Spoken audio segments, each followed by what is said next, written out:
Hey guys, George here, and today we're taking a look at the Xbox One S. This is the white 500GB Battlefield 1 bundle, priced at $299.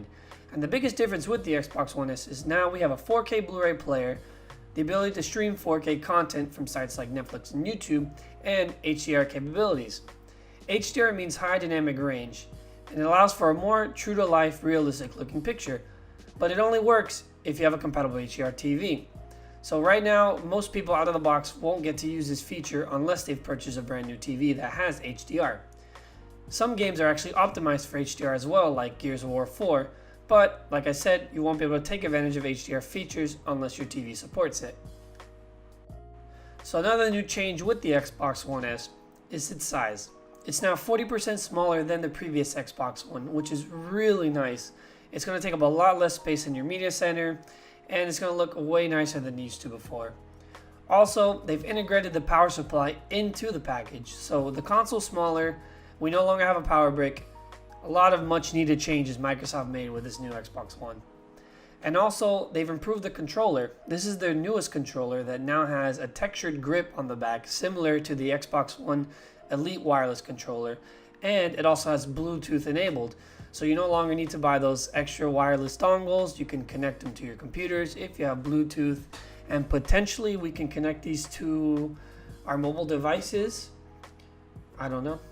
It's a thought. It's Bluetooth, so I know you used to be able to use the PS4 controller if you had jailbroken your iPhone or maybe on Android too.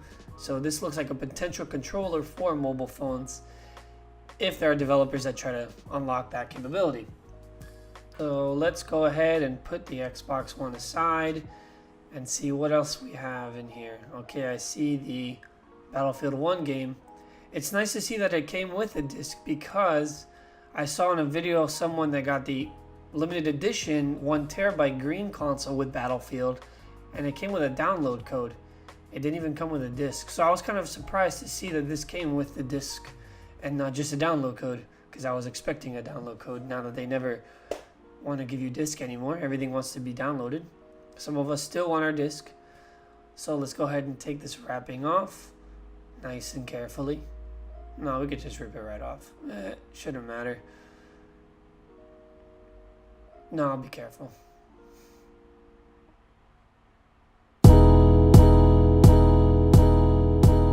Alright. So let's put it down. And will you look at that? Man, I really like this white color. It's a lot nicer. I mean, I know they had a limited edition white for the developers when they first made the Xbox One. They had a white console that was running around that people could buy online. And I'm so glad they made it an official color. It really just looks nice. I mean, it looks like a nice piece of future tech. So they've also added an IR blaster to the front of the Xbox, allowing you to control many devices in your home theater system, like a TV receiver, audio receiver, and your set-top box. We also have an easy-to-access USB 3.0 port up front, and on the back, we have two HDMI ports, one for TV in, one for TV out, two USB 3.0 ports, an IR port, an SPDIF port, and an Ethernet port, and of course, our single power line, no longer requiring a power brick, which was a much-needed change. So that was the unboxing. I have some footage captured on Battlefield 1 and Titanfall 2. It was captured in 1080p because my capture card doesn't support 4K, so I can't really show you anything 4K scaled. Either way, it looks really nice, so let's dive right into some of that gameplay.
Woods. Let's get this job done.